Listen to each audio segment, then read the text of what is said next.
What's up, jet ski fans? Welcome to another Joel Arsenault YouTube video. In this one, I am doing a reassembly of the Kawasaki 1100 Triple that lives inside of my Kawasaki X2. In the last video, I did some powder coating, and in the video before that, I did some porting. The engine is all ready to go back together now, so that's what I'm going to do. Well, I say all ready to go back together, but those of you who saw the video on the Lowered Expectations channel, you will know that all is not well with the crankshaft. So at some point in the future, I will be doing a rebuild video of the crankshaft. I have high hopes that the next video in this series is the Zealtronic CDI install. I've been doing some prep work for that, but I've also been busy with work. I've started my seasonal job once again, and I've also been doing a video for Weaver. They sent me a welder.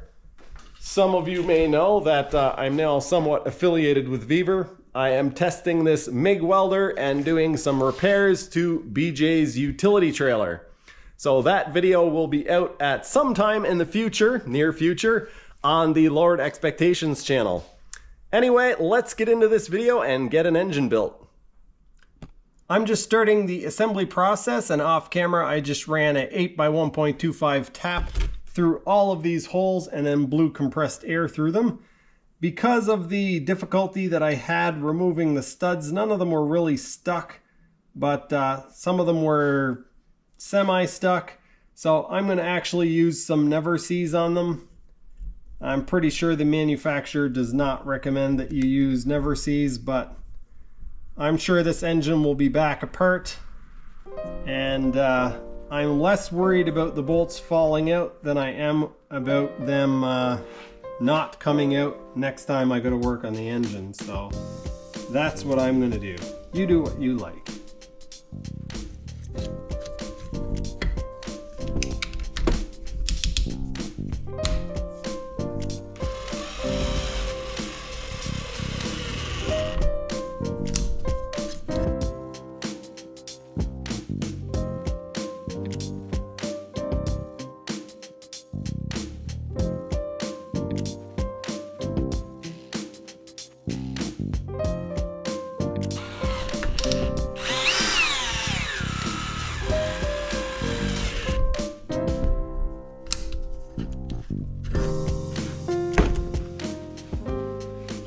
Look at all that thread that's sticking out.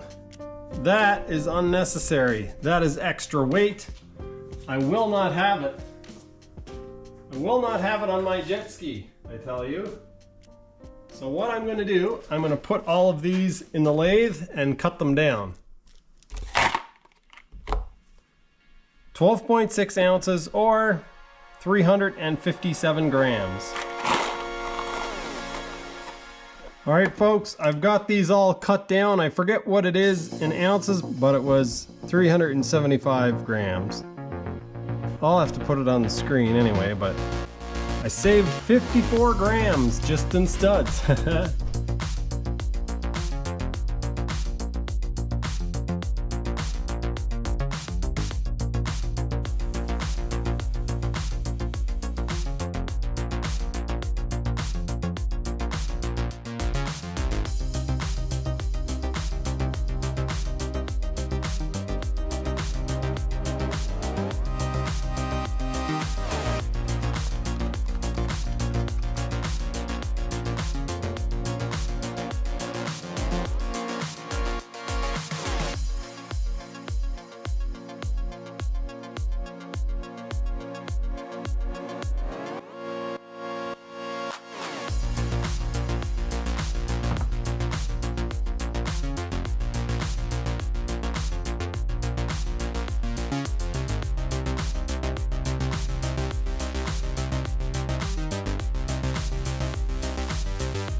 I decided somewhere along the way that I wasn't going to use a base gasket, and so I didn't prep a base gasket, which means I don't have a base gasket ready, which means I am in fact not going to use a base gasket. But I do need to clean up these cylinders a little better.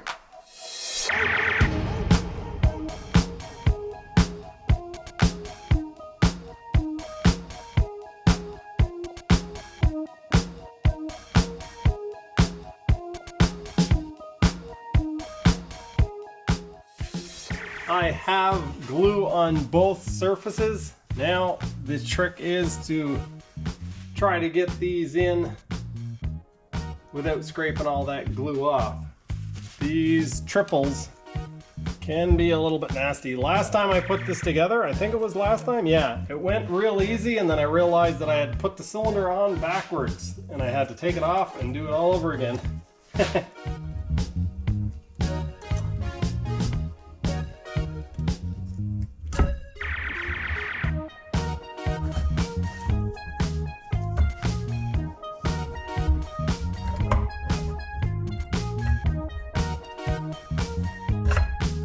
Oh yeah, no problem. Alright, it's in. Now I need to touch up some of this glue because I did put my hand directly on it a couple of times. That went pretty well though.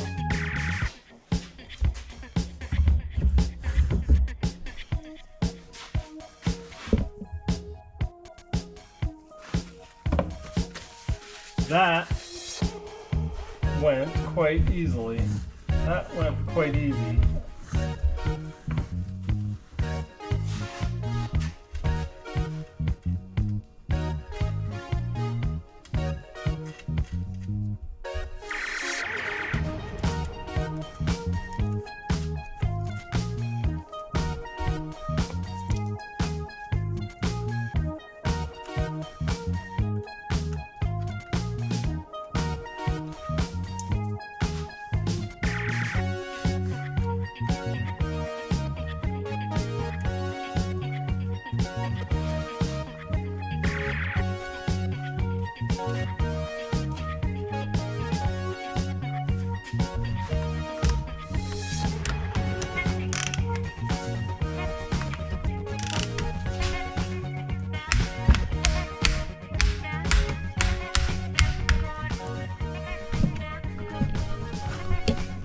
You want what's in the attic?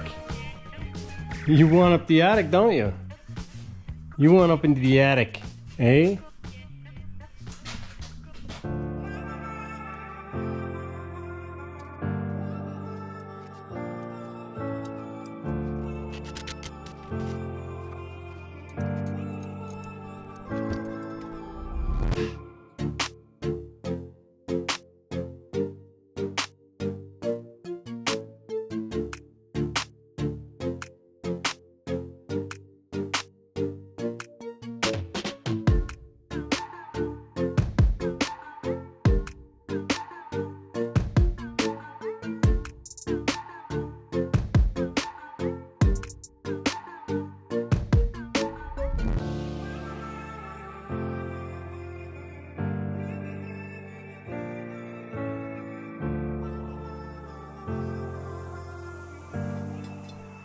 I should turn these down as well. I turned down all the head nuts, so I'm gonna turn down all these because it's ridiculous.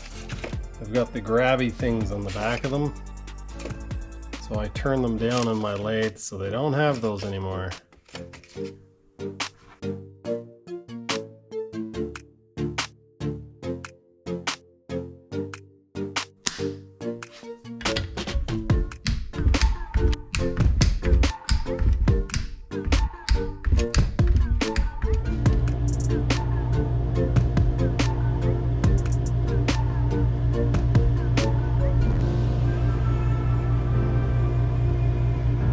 I've let the glue set up overnight before putting any oil in, I just put a cap full of oil in each of the bores and rotated the engine over a little bit. I now have the gasket installed and a little bit of glue on the head and gasket surface of the cylinder.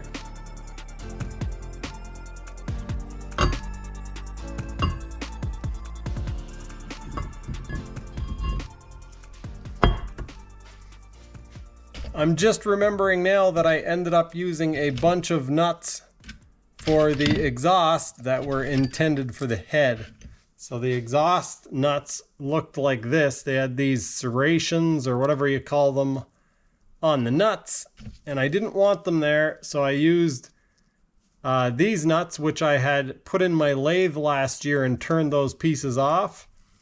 So I used those on the exhaust, which means now I need to take some of the nuts from the exhaust and do that to them before I can finish torquing the head down. Fresh off the lathe, I've got 9 more nuts.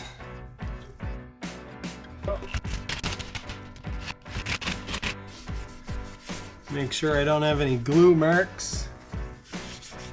Now that the head's tightened down.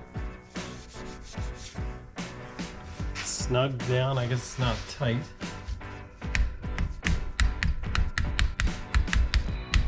I somehow got glue on my glove and now I'm getting glue all over the engine.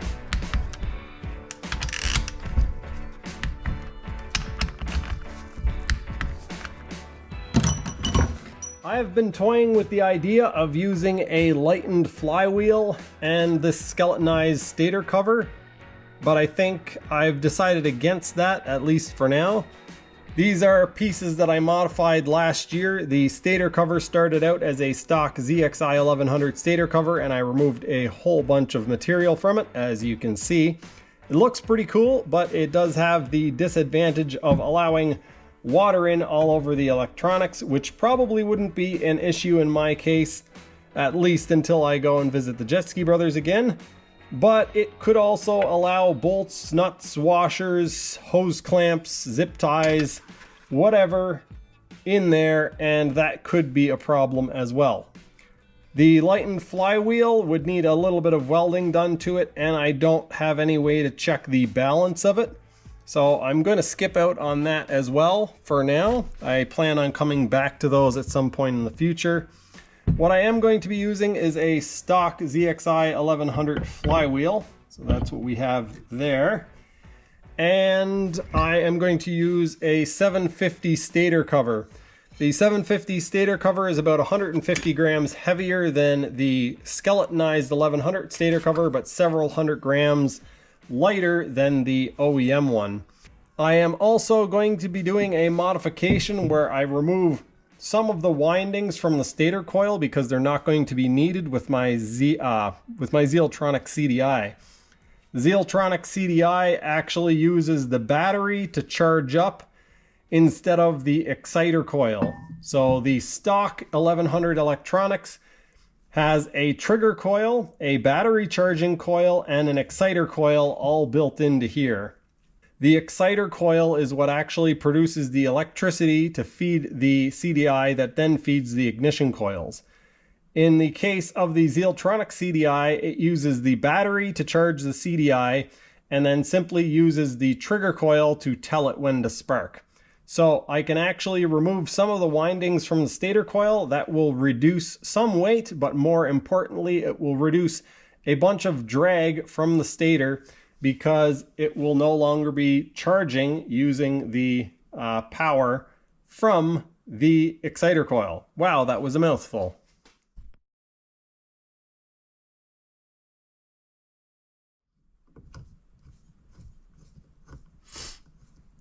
I don't really have any good way of holding the flywheel or the engine while I do this, so I guess a rope in the spark plug hole it is.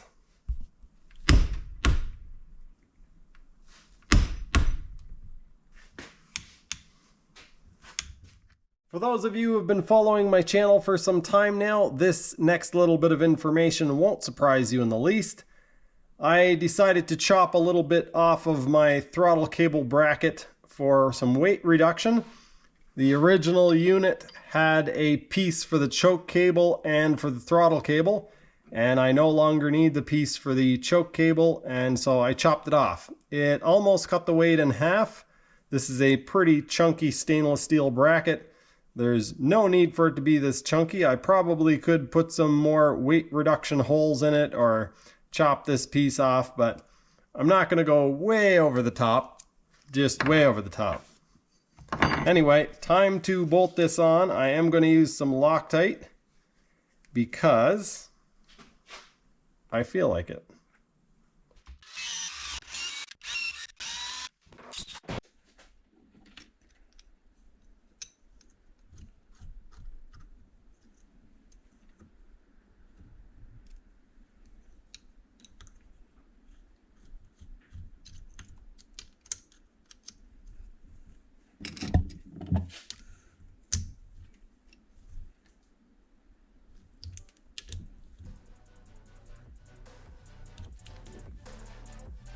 All right, that isn't going to go anywhere.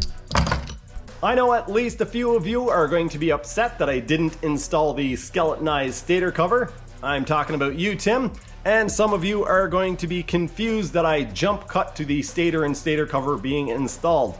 Well, the reason for that is that footage is actually going to be in the next video where I install the Zealtronic CDI.